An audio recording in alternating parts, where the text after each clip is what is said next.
Saudi Crown Prince Salman's decision to lead oil-producing countries to cut production and raise oil prices at this time has made it difficult for inflationary United States to survive, and once again the world trembles because of oil.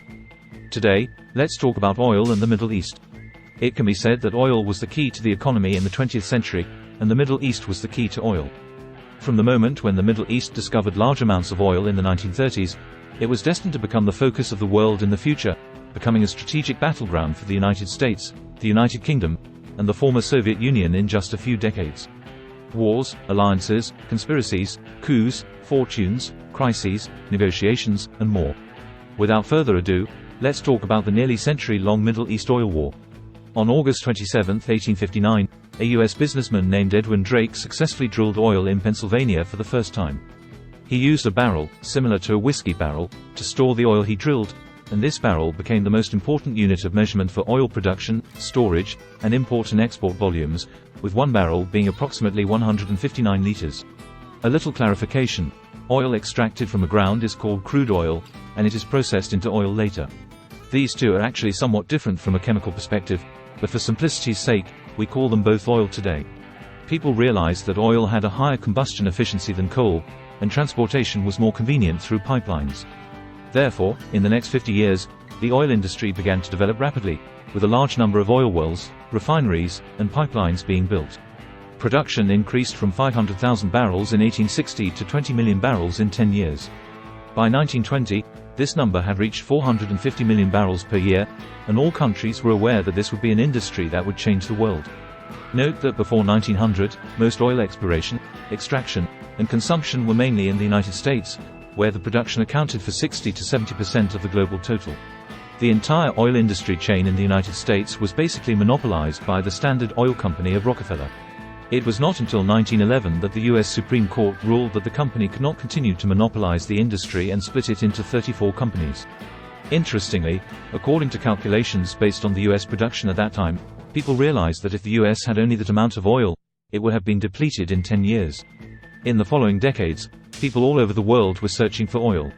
Subsequently, large amounts of oil were discovered in Mexico, Iran, Venezuela, Iraq, and Kuwait, and in 1938, American businessmen discovered a new oil resource in Saudi Arabia. This was a significant discovery because it was the largest and most abundant oil region known at the time. Within a decade, massive oil reserves were discovered in the Middle East. It's like a group of landlords digging up gold under the butt of a poor family. The landlords might say to the family, "Take this gold and good luck," but it's highly unlikely that they wouldn't try to take it for themselves. British and American people suddenly discovered that there was so much oil in the middle of this remote desert. In fact, the Middle East had been ruled by the Ottoman Empire for more than 600 years before falling into decline and being dismantled after World War I. It was then placed under the trusteeship of Britain and France, primarily Britain. Despite having little oil in their own territory, Britain became the dominant force in the global oil industry, controlling 50% of the countries and regions known to have oil reserves at the time. But later in 1938, Saudi Arabia also struck it rich, and the Americans couldn't sit still anymore. You see, the British had control over the entire Middle East, but Saudi Arabia was my discovery, so it should belong to me. The discovery of oil in the Middle East transformed a desert country that was previously only able to rely on tourism into a global powerhouse, leading the world into a century-long era of turbulent oil. You see, oil has its own unique properties. First of all, let's look at demand. People have an extremely high dependence on it. It can be considered a quasi-necessity. That is to say, if it's cheap, I'll buy it. If it's expensive, I'll grumble and still buy it. Moreover, this demand will only increase over time. Looking back at supply, it's not like food where I can just plant more. It has a certain elasticity within a certain range, but the amount of oil reserves is limited. This scarce resource with rigid demand is a dream for anyone who can control most of its sources. I can sell it cheap and still make a profit, or I can raise the price and still sell it. I will definitely raise the price and make a profit. This is obviously not good for consumers, but for oil companies, this is what they have always pursued. All oil companies understand this principle. Look at Rockefeller before, he did the same thing. He spared no expense to acquire the upstream and downstream of the oil industry, monopolize the entire supply chain, and control oil prices. Of course, this also made him the richest man of his time. After the breakup, the oil market became chaotic again, with companies frantically extracting oil. In 1929, they began a fierce price war. As a result, oil prices remained low, and everyone was struggling to make money. However, the giants eventually realized that there was no need to continue fighting each other. Even if they won, the government would break them up again. It was better for them to unite secretly and form an organization to control oil prices and make money together. So in 1928, the leaders of the three main players in the oil market secretly met in Scotland and reached an oral agreement called the As-Is Agreement. The agreement stated that they would avoid competition, divide the market territory, and manage their respective businesses. They would also fix the prices and avoid price wars. They would all make money together. Later, 4 other oil giants joined, and the 7 companies formed a secret alliance called the Seven Sisters, which controlled the global oil market. The Seven Sisters held the rights to almost all the oil reserves in Iran, Iraq, Saudi Arabia, and Gulf countries, and owned 85% of the world's oil reserves. They were the masters of the international market and could do whatever they pleased. This secret agreement was not known by other companies or even the government at the time and was only slowly leaked out over 20 years later. An organization like the Seven Sisters, which jointly controls a resource, is called a cartel in economics. It is a monopolistic alliance formed to avoid excessive competition that would result in a decline in overall profits. Cartels are not good for the allocation of resources in the economy, but they are definitely beneficial for their members. Therefore, regulators, including consumers, try their best to prevent the formation of cartels in the market. However, businesses try their best to form cartels because the benefits of forming a cartel in a scarce resource like oil are very high. Therefore, we will see various cartels forming in the global oil market multiple times. Of course, the Seven Sisters will pay some taxes, fees, or usage fees to the governments of these Middle Eastern countries, but their goal is to pay as little as possible without causing trouble. The Seven Sisters will also maneuver between different countries. For example, if a country says that the taxes and fees are too low, and they should pay more, the Seven Sisters will say that the taxes and fees in that country are too high, and they will go to the neighboring country to do business. Middle Eastern countries have no temper because the Seven Sisters are their only customers. Various governments are helpless and can only choose between not making money and making a tiny bit of money. After a few rounds of this, taxes and fees are practically negligible, and the Seven Sisters effectively make governments compete in a price war. You may also wonder why Middle Eastern countries are so timid, allowing the Seven Sisters to bully them and not seizing the oil rights to produce and sell their own oil. Let me tell you that they have no choice. There are 4 main reasons for this. Firstly, some oil-producing countries are not even independent and are still controlled by Europe and the United States. If there is no independent government, nationalization of oil is impossible. Secondly, even if the country becomes independent, it still has to survive in the international market. If it seizes oil rights and nationalizes oil production, it will provoke Europe and the United States to impose sanctions and restrict exports. Thirdly, these oil-producing countries had no money or technology at that time. They only knew they had black gold under their feet, but they had to extract it and sell it to make money. Look at Venezuela now, which has the world's richest oil reserves, but is still in a miserable state. Lastly, the Seven Sisters controlled the European and American markets at that time, making them almost the only customer. They could not afford to offend them. Behind the Seven Sisters, there are definitely Western governments backing them. For example, behind BP is the UK government, which controls oil production in Iran. After World War II, in order to provide protection for oil companies, the US government even made an important verbal agreement with Saudi Arabia during a visit by President Roosevelt in 1945. Basically, the agreement stated that Saudi Arabia would give priority to American businessmen for oil exploration in exchange for weapons, military protection, and a lot of gold from the US government. After that, the US could basically build a virtual colony in Saudi Arabia, exploring and selling oil for themselves, and only needed to provide weapons and money to Saudi Arabia every month. By the way, even today, as the world's largest arms manufacturer, the US still has Saudi Arabia as its top customer. You will also hear that the US has gone to various countries to sell weapons for various reasons. So, as we mentioned earlier, with government support and the reasons mentioned, the oil resources in the Middle East are firmly controlled by the Seven Sisters. As the landlords, they have a tight grip on these poor boys in the Middle East. No matter where the oil is extracted, how much is extracted, and to whom it is sold, it is all decided by the Seven Sisters. These Middle Eastern countries, and not just them, are not very happy.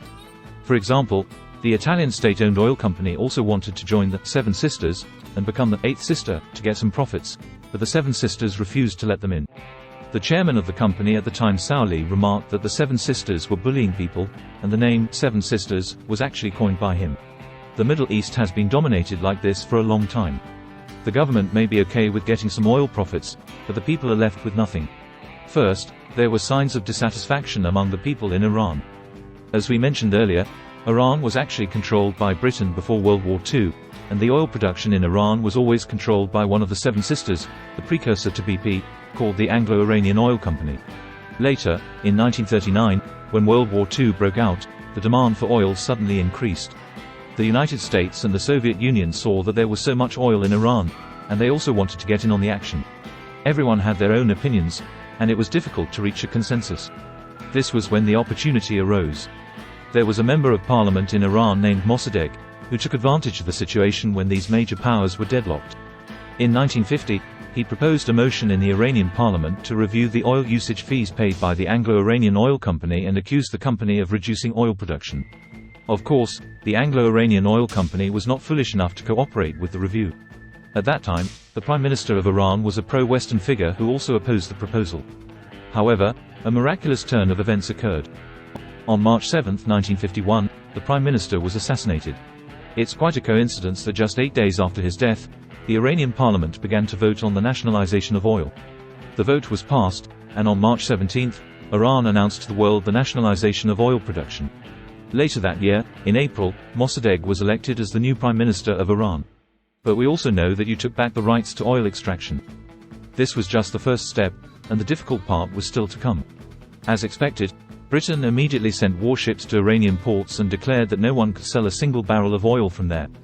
In 1950, Iran produced 240 million barrels of oil for the whole year, but by 1952, it only produced 10 million barrels. This was not due to a lack of production capacity, but mainly because the oil produced could not be sold. Even if you put it there, it would just sit there. In the first year after nationalization, Iran only sold 300 barrels of oil, which were sold to an Italian company. You can see that Italy really dislikes the Seven Sisters. When Britain saw its big cash cow being taken away, they were definitely not happy about it. So they asked the United States for help, saying that they should work together to regain Iran's oil rights. The Americans said they could help, but wanted to know how to split the profits after it was done. Churchill said, "Sure, let's do it. After we're done, we can make money together." So the CIA began to intervene in Iran's politics with the help of the United States. In 1953, a coup took place in Iran with the assistance of the CIA. Prime Minister Mossadegh was arrested and imprisoned for 3 years. Afterwards, he was always under house arrest until his death in 1967. Britain and the United States helped a new prime minister come to power and dealt with the then Iranian king. They all became their own people. Well, now things are getting worse. Although Iran worked hard to nationalize its oil, the prime minister was replaced again, and the Seven Sisters still controlled Iran's pricing and sales channels. With the help of the United States in this operation, they successfully gained control of Iran's oil. After this battle, starting from 1953, the United States successfully controlled the Middle East, the two most important oil-producing countries, Saudi Arabia and Iran, which became the pillars of the United States in the Middle East. On the one hand, they provided them with a large amount of weapons to control the situation in the Middle East and balance the Soviet Union in the north. On the other hand, they also ensured stable oil prices and supply. Iran's unsuccessful experience of nationalization also scared other countries in the Middle East, and for a while, no one dared to bring it up again. The Americans actually preferred to make money together in a peaceful manner, and they didn't like the mode of operation where Britain squeezed Iran before, like, "I eat meat and you can only drink soup."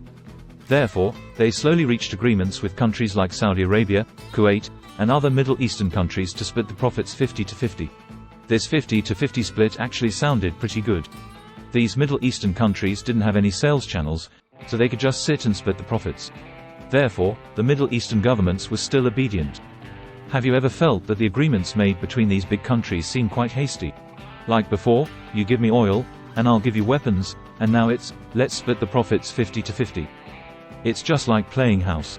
Slowly but surely, problems began to arise. Since World War II, almost all countries had realized the importance of oil extraction, and more than 300 oil companies, including many state-owned enterprises, had entered the global oil market competition. If you look at the history of oil extraction, from the 1950s to the 1970s, the extraction numbers skyrocketed like an exponential function. Then, slowly but surely, the control of the Seven Sisters over the entire oil market weakened. Therefore, the game had quietly begun to change. In essence, it was a truly scarce resource. From the beginning of the sales channel and extraction technology, it gradually shifted to the oil itself.